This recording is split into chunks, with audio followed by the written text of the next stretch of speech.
All right, today we are jumping into Life is a Dream, a play from the 17th century that asks a question so big it still kind of messes with our heads today. I mean, really think about that. What if everything you know, every memory, every feeling, every single thing was just an illusion? That's the rabbit hole this story yanks us into, and it all starts with a prince who's been locked away in a tower. So our story doesn't kick off in some grand palace. Nope, we begin in this bleak, lonely tower. And this is where we meet our main guy, Prince Sigismund of Poland, who has known absolutely nothing his entire life but stone walls, animal skins, and the cold weight of chains. You can just feel the raw anger and total confusion in his words, right? He's basically screaming at the sky, asking what crime he could have possibly committed to deserve this. He was born a prisoner, so he's literally guilty of nothing but being born. So why? Well, here's the why. It all comes down to a terrifying prophecy.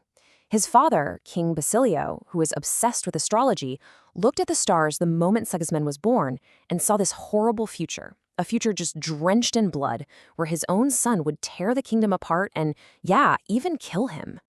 So the king makes this absolutely gut-wrenching choice. He chooses his kingdom over his own son. To stop the prophecy in its tracks, he basically erases Sigismund from existence, fakes his death, and locks him away from the world and from any chance at his own destiny. But doubt is a powerful thing. Years go by, the king gets older, and he starts to wonder, did I do the right thing? And that little bit of doubt leads him to cook up this wild, unbelievable experiment. This is the question that's just eating away at him. What if I read the stars wrong? What if a person's choices, their free will, are actually stronger than some predetermined fate? He decides there's only one way to find out. And his plan is, well, it's as dramatic as it is risky. The idea is to drug Sigismund, move him from his prison to the palace overnight, let him wake up with all the power of a prince, and then just sit back and see what happens. It's the ultimate test of nature versus nurture. Just look at the difference here. It's designed for maximum shock. Can you imagine going to sleep in a cold, dark cell and waking up in a massive palace with everyone bowing and calling you your highness? The psychological whiplash would be insane. So how does Sigismund handle it? Oh, it goes badly. Very, very badly. The second he sees his jailer, Clotaldo, his first instinct is just pure, unfiltered rage. He immediately tries to kill the guy, seeing him as the symbol of his entire life of suffering. Long story short, the experiment is a total disaster, a catastrophic failure. Sigismund acts exactly like the monster the prophecy predicted. He's violent, he's arrogant, he's out for revenge. So with a heavy heart, the king declares the prophecy was right all along and sends his son right back to the tower. But this right here is where the whole story pivots and gets really fascinating. Because the failure of that experiment is actually the very thing that leads to Sigismund's true awakening. So when Sigismund wakes up, back in chains, he is just completely lost.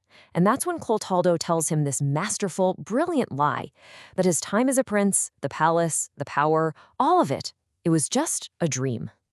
And then Clotaldo plants this little philosophical seed. He says, hey, what if our whole life is just a dream? And what if the only time we truly wake up is when we die? This idea just completely shatters Sigismund's entire concept of what's real. And this leads him to this incredible epiphany. He thinks, okay, if I can't be sure what's real and what's a dream, how should I live? He lands on this. The only logical thing to do is to be good, to act with honor and mercy. Because even if this is all just a dream, a good deed is never wasted. And wouldn't you know it, Sigismund gets a chance to put this whole new worldview to the test, way sooner than he expects. Turns out, fate is not quite done with him yet. The secret gets out. The people find out they have a true heir locked away, and they want him on the throne. So an army storms the tower, frees Sigismund, and basically says, lead us against your father. This time the power's real. No drugs, no tricks. And the difference is just night and day. The first time, he was a beast, driven by impulse. This time, guided by his new life is a dream philosophy, he is a king. Instead of raw passion, he chooses reason. Instead of revenge, he chooses virtue.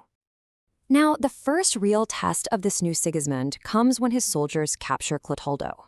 Remember, in his dream he tried to kill this man, but now, in what might be reality, he forgives him. He recognizes Clotaldo was just being loyal to his king. It's this incredible act of self-mastery. And this all leads to the climax. Sigismund wins the war, and his father, King Basilio, kneels before him, fully expecting the prophecy to finally come true. But instead, Sigismund lifts his father up. He forgives him and honors him as king. And in that one single act of mercy, he completely shatters his fate. In the end, what Sigismund learns is that because life is so fleeting and unpredictable, just like a dream, the only way to live it is with honor and virtue, as if you could wake up at any moment and have to answer for everything you've done. The play closes on that final, haunting line, and it just leaves us there wondering about our own lives, our own realities, and what it really means to be awake.